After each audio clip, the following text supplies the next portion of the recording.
Assalamu alaikum. It's part fourth of literary series, and in this part we are going to discuss some common feature found in English literature, and there are some important element of literature that the literary writer use to create a literary piece, and students should be familiar with these terms because they will help them understand and analyze a piece of literature, whether it is poem, a short story, a novel, drama or a prose piece.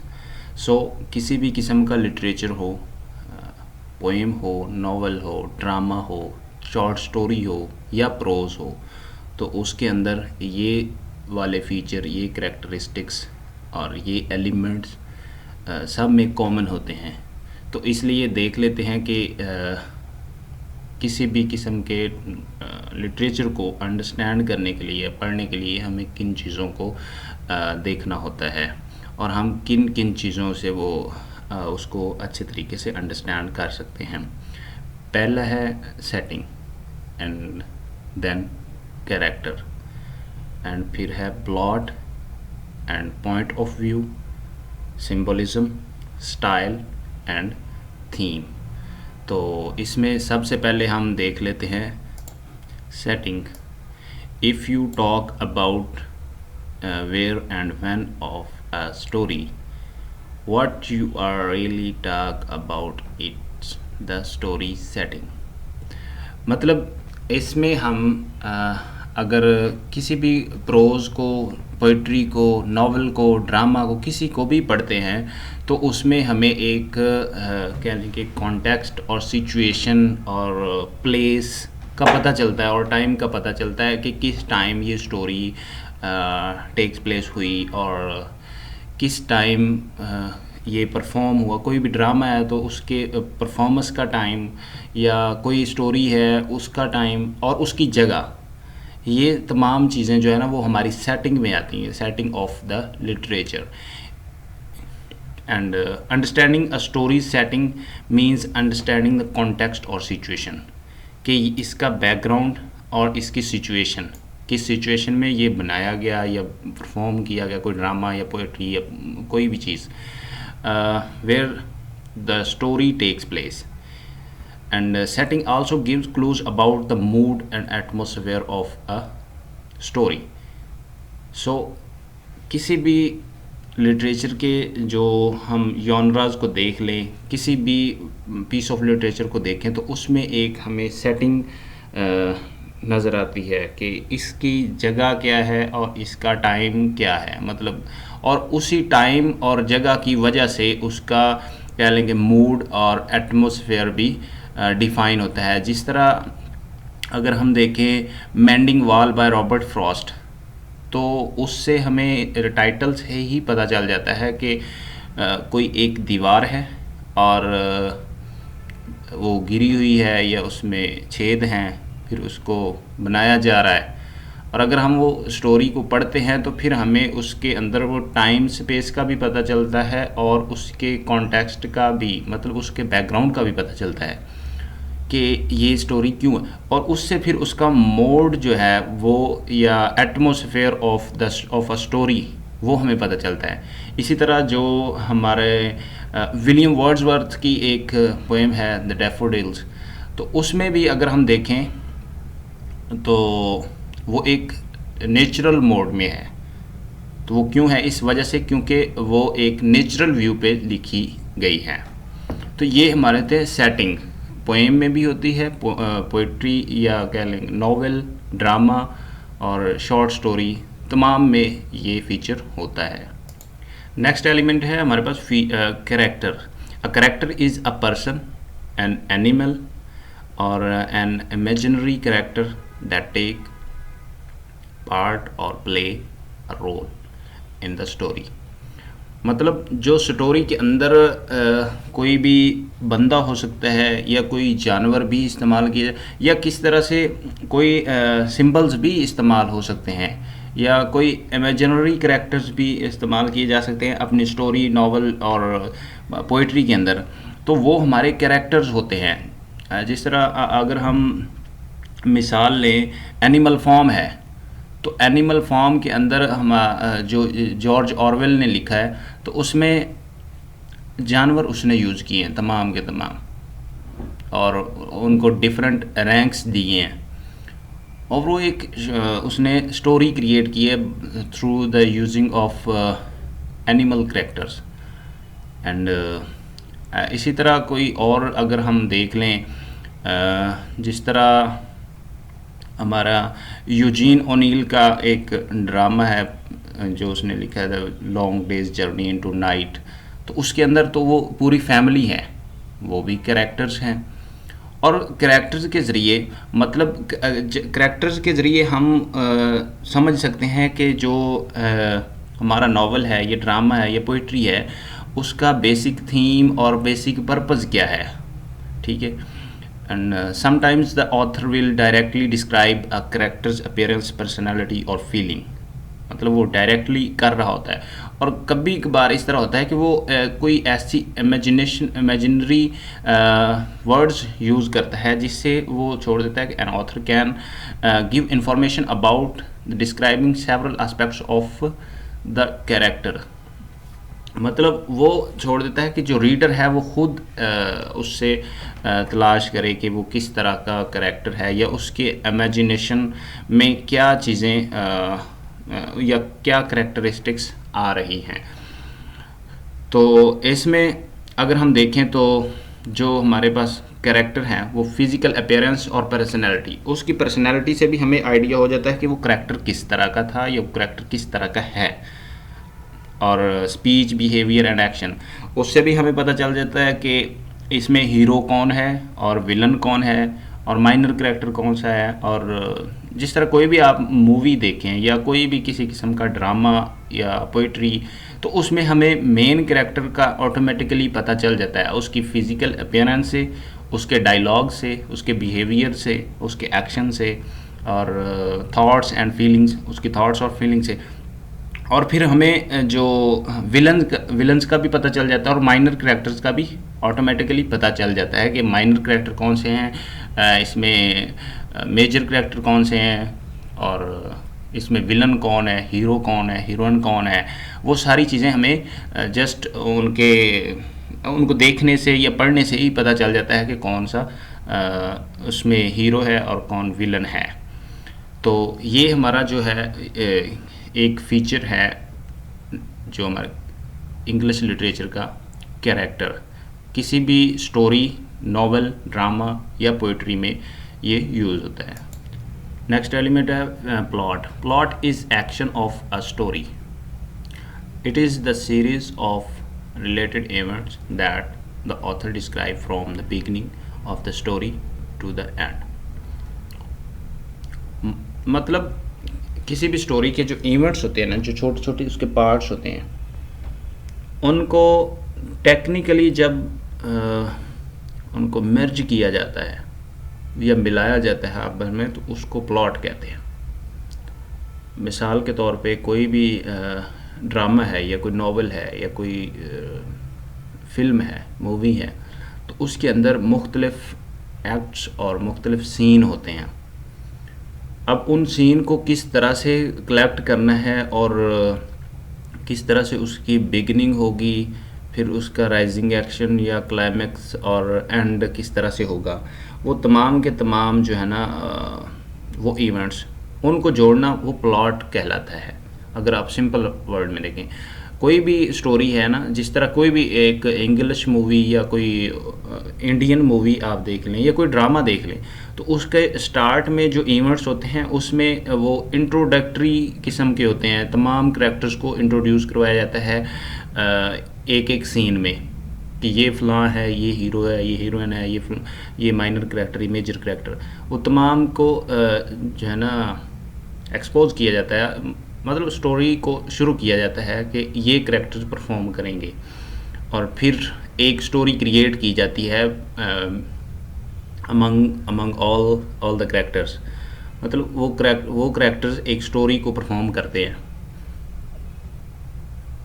उसके बाद उसी story के अंदर कोई ऐसे conflicts होते हैं जो कि उसके कह लें कि राइजिंग एक्शन को लीड करते हैं। तो इसके जो पार्ट हैं प्लॉट के, पहला है exposition, this is where the story begins and at this stage the character and setting are introduced. मतलब इसमें जो करेक्टर्स हैं वो इंट्रोड्यूस होते हैं और फिर जो सेटिंग है, ये स्टेज है कि किस जगह पे ये ड्रामा परफॉर्म किया जा रहा है, दिन को किया जा रहा है, रात को किया जा रहा है, इसकी जगह कौन सी है, लाहौर में है, कराची में है, सिंध में है या पंजाब में है, किस जगह पे है, या पहाड़ी एरिया में, मतलब उसकी वो इंट्रोडक्शन होता है सेटिंग का, ये स्टेज का कह लें, वो इंट्रोडक्शन होता है। और इंट्रोडक्शन होता है इनका जो करेक्टर्स होते हैं इनका। और फिर most importantly we are introduce to the main conflict, और हमें पता चलता है कि स्टोरी का जो मेन मसला या मेन प्रॉब्लम वो क्या है, या किस चीज़ पे वो स्टोरी चलेगी, या कौन सा टॉपिक है जिस पे ये ड्रामा बनाया गया है या ये मूवी बनी है, वो भी हमें पहले सीन में ही, एक्सपोजिशन में ही पता चल जाता है। उसके बाद होता है rising action, at this stage the story begins to develop, basically the conflict become prominent. मतलब जो हमारा कॉन्फ्लिक्ट होता है, स्टोरी का कॉन्फ्लिक्ट, वो हमें नज़र आता है कि इस स्टोरी के अंदर सस्पेंस क्रिएट करने के लिए वो एक स्टोरी के अंदर कॉन्फ्लिक्ट डालते हैं। The expectations of the reader build and they take interest in the story. वो ऐसा सस्पेंस राइटर डालता है कि जो रीडर है वो उसके अंदर इंटरेस्ट फील करता है, देखता है कि इसके आगे क्या होगा या इस कॉन्फ्लिक्ट के बाद क्या होगा। और फिर अगला जो इसका पार्ट है वो है क्लाइमैक्स। क्लाइमैक्स कह लें कि एक पीक होती है कि उस कॉन्फ्लिक्ट की, उस प्रॉब्लम की, कि जिस पे लगता है कि अब जो कोई नहीं बचेगा इस स्टोरी में, मतलब अगर कोई चीज़ एक्सपोज हो जाती है तो सब ख़त्म। लेकिन वही पॉइंट होता है जिसमें सस्पेंस पैदा होता है और उसके बाद फिर फॉलिंग एक्शन शुरू होता है। क्लाइमैक्स है जी, this is turning point of the story. Usually the main character come face to face with a conflict and the most probably with change in some way. मतलब उस स्टेज पे, climax पे कोई ना कोई ऐसा क्लू मिलता है मेन कैरेक्टर को, हीरो को, या हीरो कोई ऐसा स्टेप लेता है कि जिसकी वजह से वो स्टोरी को टैकल करना शुरू कर देता है। वो क्लाइमैक्स जो होता है ना, उस पे वो टर्निंग पॉइंट होता है स्टोरी का, कि स्टोरी जो है ना वो अपने रेजोल्यूशन की तरफ शुरू हो जाती है और उसका फॉलिंग एक्शन शुरू हो जाता है। All loose ends of the plot are tied up at this stage, conflict and climax are taken care of. मतलब इस स्टेज पे वो कॉन्फ्लिक्ट का पता चल जाता है कि वे किस वजह से ये मसला है और इसको हल किस तरह से किया जा सकता है। तो वो हीरो, जो स्टोरी का हीरो होता है, वो ही करता है। अब आ जाता है रेजोल्यूशन, जो कि एंडिंग होती है। और एंडिंग किसी भी तरीके से जो मूवीज़ होती हैं उनकी हैप्पी एंडिंग भी हो जाती है, ट्रेजिक एंडिंग भी हो जाती है, और कई दफ़ा सोल्यूशन इस तरह से होता है कि वो ट्रेजिक भी होती हैं और कॉमिक भी हो जाती हैं। और अगर इनको हम सिंपली वर्ड में देखें तो एक्सपोजिशन हम कहते हैं द बिगिनिंग ऑफ स्टोरी, कि स्टोरी स्टार्ट कैसे हुई या स्टोरी कहाँ से स्टार्ट हुई। एंड द राइजिंग एक्शन को कहते हैं स्टोरी प्रोग्रेस, मतलब जो स्टोरी के अंदर डेवलपमेंट्स आ रही हैं, जो उसके कॉन्फ्लिक्ट्स हैं उनको। एंड देन क्लाइमैक्स है the crucial movement of story. Climax वही होता है ना कि जहाँ कॉन्फ्लिक्ट्स अपने अरूज पे, अपनी पीक पे हों। फिर फॉलिंग एक्शन होता है, coming closer to the end.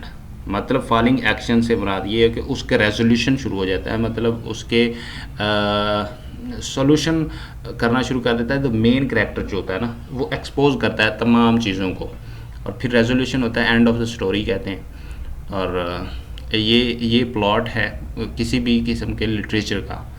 मतलब अगर कोई पोएम, पोइट्री, स्टोरी या नॉवल, ड्रामा, फिल्म, किसी भी टाइप ऑफ लिटरेचर का ये जो एक अहम एलिमेंट है वो है plot.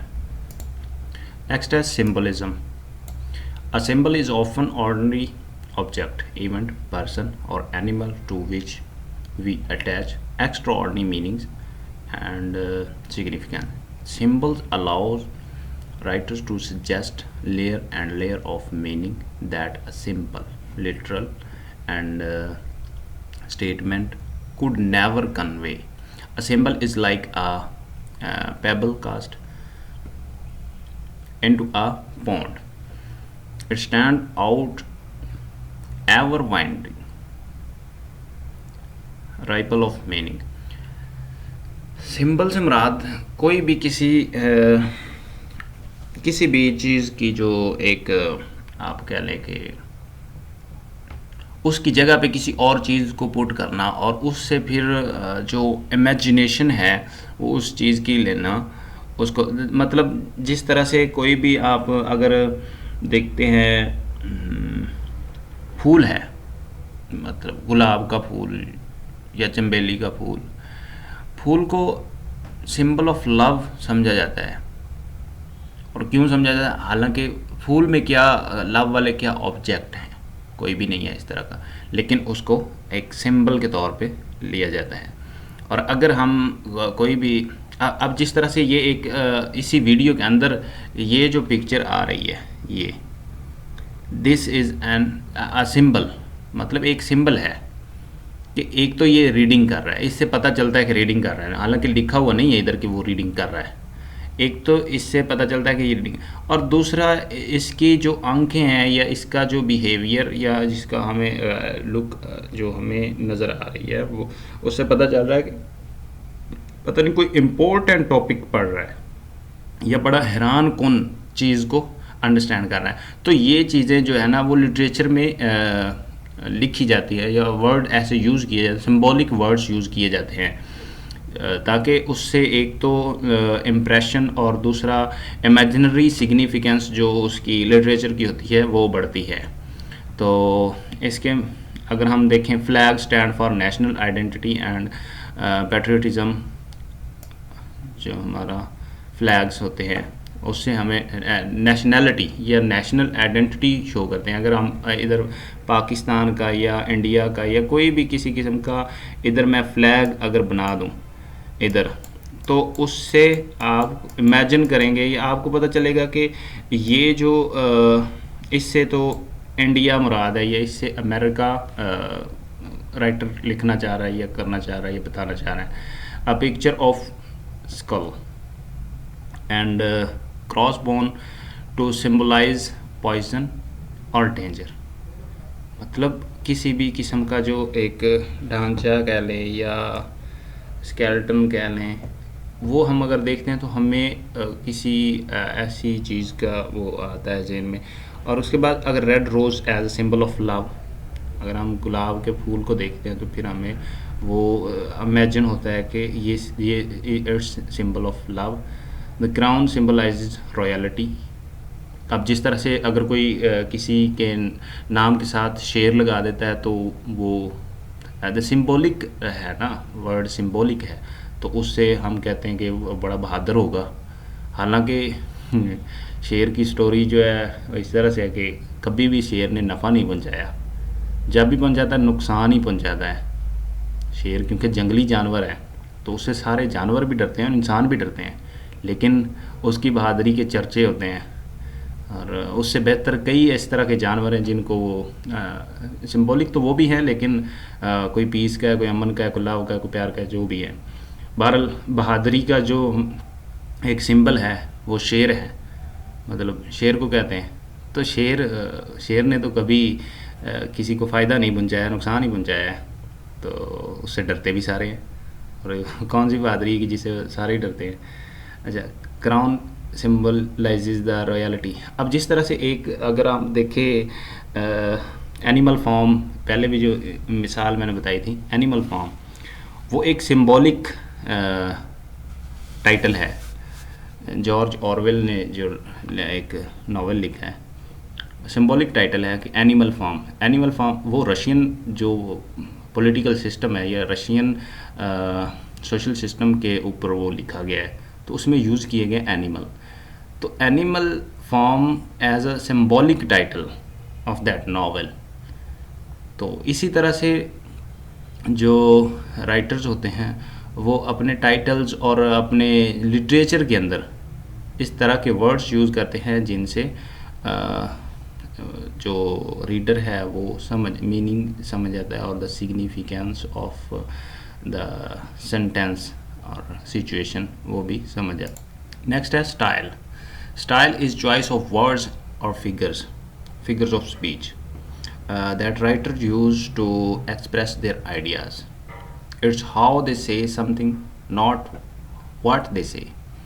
The way writers assemble words to tell the story and to develop an argument, dramatize the play, and compose poem is what we call style.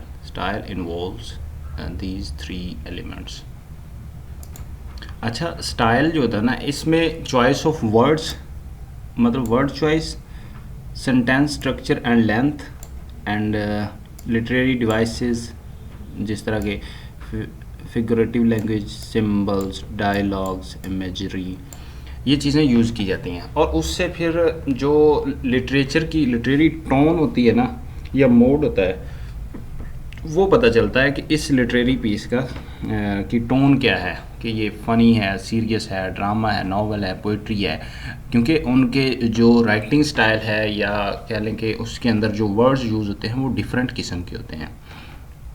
अब पोइट्री है तो उसमें पर्सोनिफिकेशन, सिंबल, सिमली, आयरनी, इस तरह की चीज़ें यूज़ होती हैं। इस तरह की जो कह लें कि डिवाइसेस यूज़ होती हैं और इमेजरी भी यूज़ होती है, सिंबलिज़म भी यूज़ होता है। और उनका जो राइटिंग स्टाइल है या सेंटेंस स्ट्रक्चर है वो डिफरेंट है, प्रोज़ का डिफरेंट है। और जो हमारे स्टोरीज़ होती हैं उनका राइटिंग स्टाइल ये डिफरेंट होता है। तो हम स्टाइल से भी ये रिकग्नाइज्ड कर सकते हैं कि क्या चीज़, इसका जॉनरा क्या है इंग्लिश लिटरेचर में, या इसकी टाइप ऑफ लिटरेचर क्या है। The word that a writer use create a tone and mode in literary piece. Writers can choose word, phrase, and images to create the whole range of modes or tone, from anger and sadness, excitement, and fear. A writer mood or tone can be serious or funny. मतलब वो अपने style से, writing style से या performance से वो अपने piece of literature का मोड और टोन बताता है।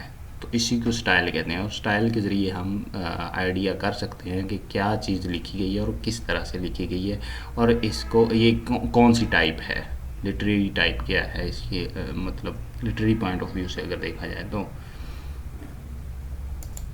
नेक्स्ट है थीम, अ राइटर्स मैसेज और main point.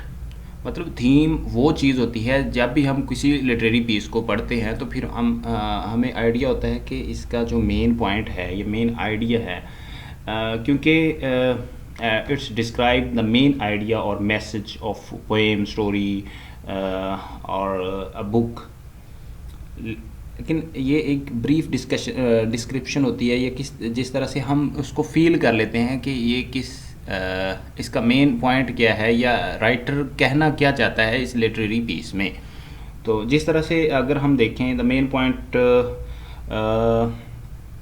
In the Shakespearean novel drama, जो उसका प्ले है रोमियो जूलियट है और ओथेलो है, उनके अंदर जो उनका मेन पॉइंट या थीम है वो लव है, सेक्रीफाइस है और रोमांटिसिज्म है। ये वाले उसके थीम है और ट्रेजिक थीम भी हैं और ये वाले। और जिस तरह से अगर हम किसी भी किस्म के नावल, ड्रामा को पढ़ें तो उससे हमें पता चलता है कि राइटर जो है वो किस पॉइंट ऑफ व्यू से या उसकी वॉइस जो है हमें क्या बताना चाह रही है। तो literature represents values along with ideas. It is important to consider the meaning, the moral, and the theme of what you have read. Theme can be found in any of these direct statements by writer's voice. आप direct जो उसने sentence लिखा है या जो उसने statement दी है उससे भी हमें थीम का पता चल सकता है। Direct statement by the first person speaker, जिस करैक्टर को वो यूज़ कर रहा है और जो उसका डायलॉग है करैक्टर का, उससे भी हम पता लगा सकते हैं कि इसका थीम क्या हो सकता है। अगर जिस तरह देखें कि एक नावल है या ड्रामा है, उसके अंदर एक मतलब लोअर क्लास या मिडिल क्लास हीरो है, तो उसकी स्टेटमेंट्स किस तरह से होंगी, या एक कोई और कैरेक्टर है वो अमीर है तो उसकी स्टेटमेंट्स किस तरह से होंगी। तो उस स्टेटमेंट से हमें पता चलेगा कि ये नावल या ड्रामा ये किस बेस पे लिखा गया, ये परफॉर्म किया गया है। फिर ड्रामेटिक स्टेटमेंट्स बाय कैरेक्टर्स, जो करैक्टर है उसकी जो स्टेटमेंट्स हैं या वो उसके जो एक्शंस हैं उससे भी पता चलेगा कि इसका थीम क्या हो सकता है। तो ये चीज़ें, और दूसरा जो हमें उसका जो स्टाइल है नावल के लिखने का या जो तरीक़ाकार है नावल को ड्रामा को परफॉर्म करने का, उससे भी हम, या सेटिंग है जो, उससे भी पता लगाया जा सकता है कि इसका थीम क्या है। तो ये जो हमारे एलिमेंट्स थे, जो कॉमन एलिमेंट हैं किसी भी लिटरेरी पीस में, हम देख सकते हैं।